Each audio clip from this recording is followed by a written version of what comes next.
Bismillahirrahmanirrahim. Assalamualaikum warahmatullahi wabarakatuh. Teman-teman, bagaimana kabarnya? Kembali lagi sama Kang Ida di Kang Ida 93 channel.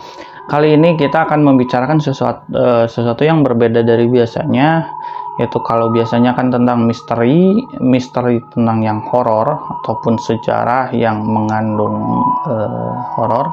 Nah, kali ini kita akan membahas sesuatu yang sebenarnya masih dengan misteri, tapi misteri tentang salah satu ideologi yang tersebar di dunia dan awal mula lahirnya komunisme.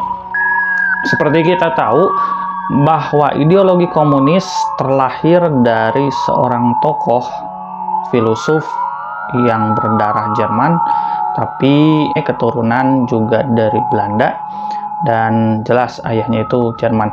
Jadi salah satu tokoh ini bernama Karl Marx yang lahir pada tanggal 5 Mei 1818,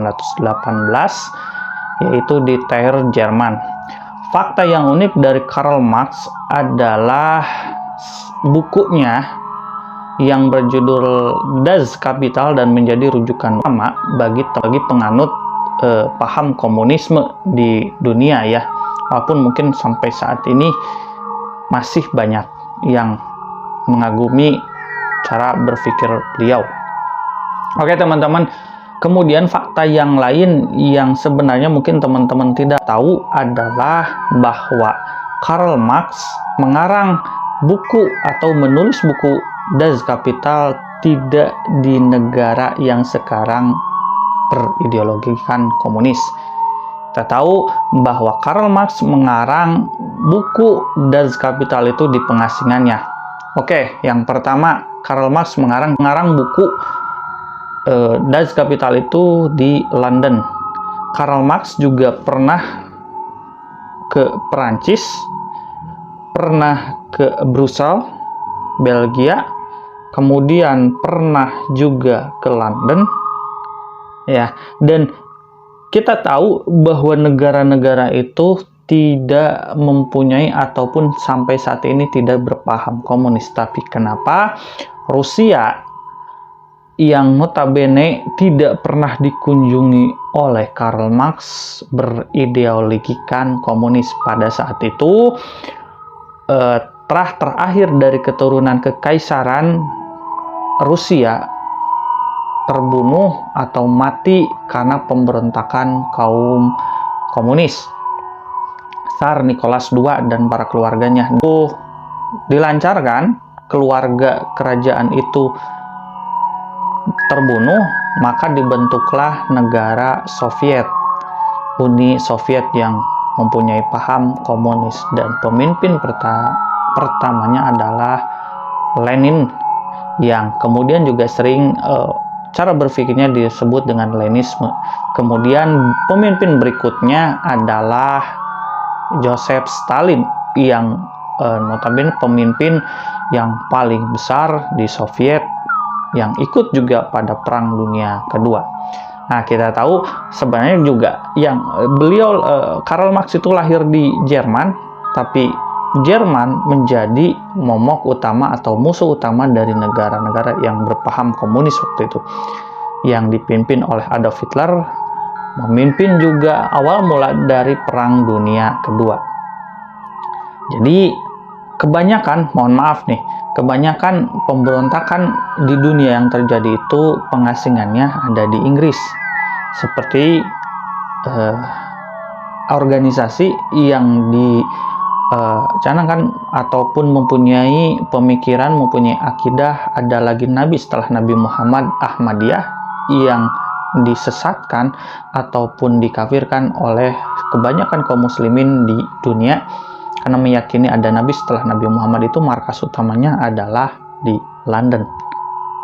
Kemudian yang baru saja dibubarkan di Indonesia, Hizbut Tahrir, itu markas utamanya kenapa ada di London.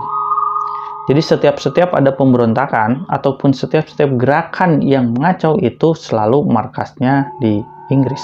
Ini juga misteri yang teman-teman juga kita balik lagi ke Karl Marx. Karl Marx dari keturunan ibu, dari pihak ibu beliau berdarah rabi Yahudi, kakeknya seorang rabi Yahudi dari pihak ibu. Sedangkan dari pihak ayahnya pun kakeknya sama seperti rabi di Jerman. Jadi darah Yahudi kental di Karl Marx.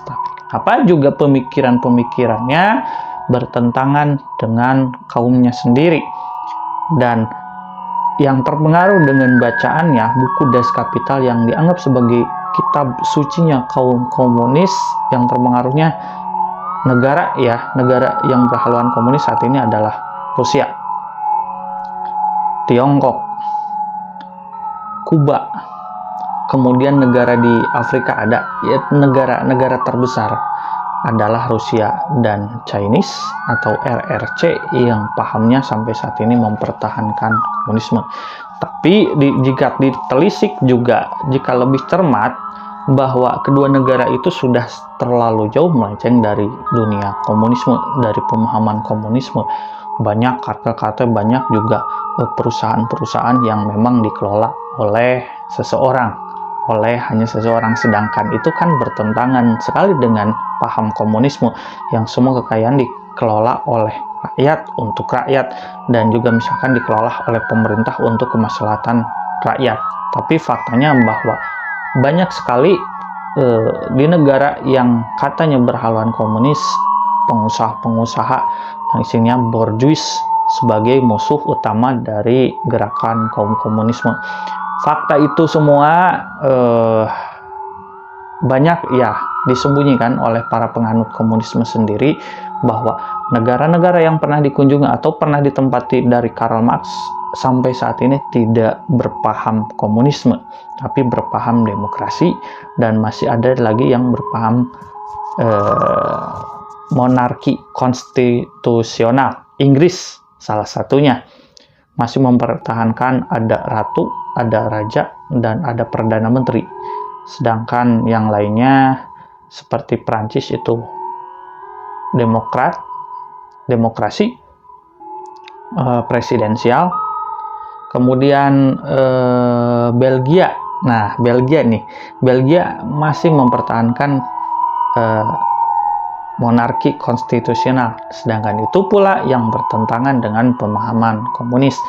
Di fakta ini banyak disembunyikan supaya seakan-akan bahwa Karl Marx memang seorang yang menggugah yang menggugah pemberontakan, yang menyelamatkan banyak rakyat ataupun banyak manusia di dunia. Tapi sebaliknya, kita tahu bahwa setiap pemberontakan, setiap ada munculnya komunis, pasti di situ ada pemberontakan. Pemberontakan itu yang pemainnya kudeta, tidak berjuang memang dari awal, selalu merebut.